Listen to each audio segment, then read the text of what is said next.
ऐसा है, वक्फ बोर्ड का जो बिल आया है हम उसका समर्थन करते हैं। जो हमारे संविधान में धर्मनिरपेक्ष इस शब्द का उपयोग किया गया है, उस शब्द को परिभाषित करने वाला ये बिल है। जो कांग्रेस ने कानून तैयार किया था, इसमें कोर्ट जाने का भी अधिकार छीन लिया गया था, जिसके कारण कई लोगों की जमीनें ये वक्फ बोर्ड ने ले ली। गांव के गांव वक्फ के दिखाए, और जब लोगों ने उससे भी पुराने अपने जो सबूत है वो पेश किए, तो उनको बताया गया कि अब कानून में इसको ठीक करने का कोई प्रावधान ही नहीं है। इसलिए वो ठीक करने का प्रावधान इसमें किया गया है।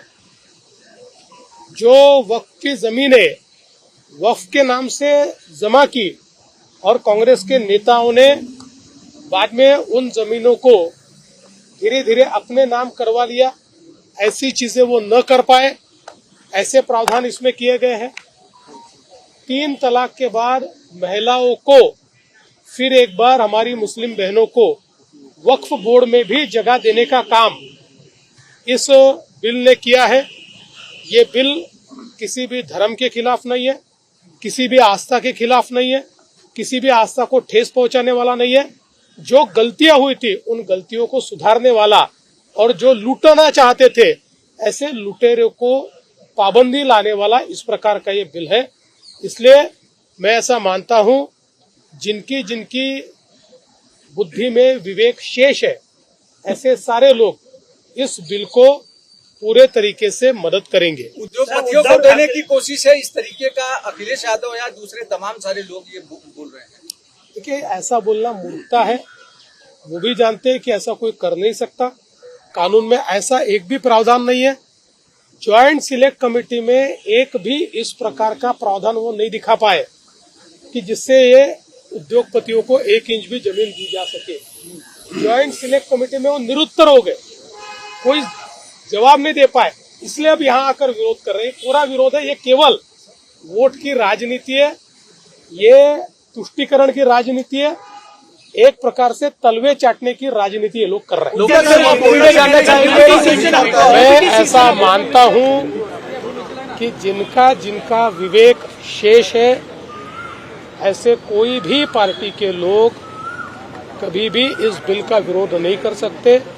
और जहां तक उद्धव बाला साहब ठाकरे शिवसेना का सवाल है, मैं ऐसा मानता हूं, हिंदू हृदय सम्राट शिवसेना प्रमुख बाला साहब ठाकरे जी के विचारों का कोई भी अंश अगर उनकी कृति में बाकी होगा तो वो इस बिल का समर्थन करेंगे, ऐसी मेरी अपेक्षा है। देखिए, ये बात मैं स्पष्ट रूप से कहता हूं, महाराष्ट्र में मराठी के लिए आग्रह करना कोई गलत बात नहीं है।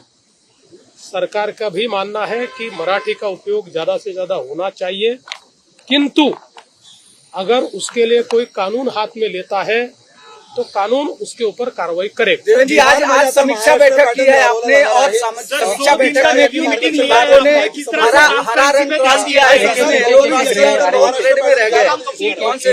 कि जो 100 डेज का कार्यक्रम दिया था उसमें 26 विभागों का आज हमने आढ़ावा लिया है। 26 विभागों में हमने कुल मिलाकर 938 एक्शन पॉइंट्स दिए थे, जिसमें से 411 एक्शन पॉइंट कंप्लीट हो चुके हैं, यानी 44%।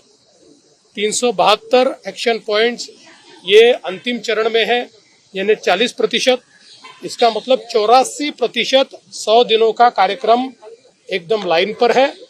केवल 16% पॉइंट्स ऐसे हैं कि जो थोड़ा उसको और समय लगने वाला है, उसके लिए 2 हफ्ते मैंने बढ़ा के दिए हैं।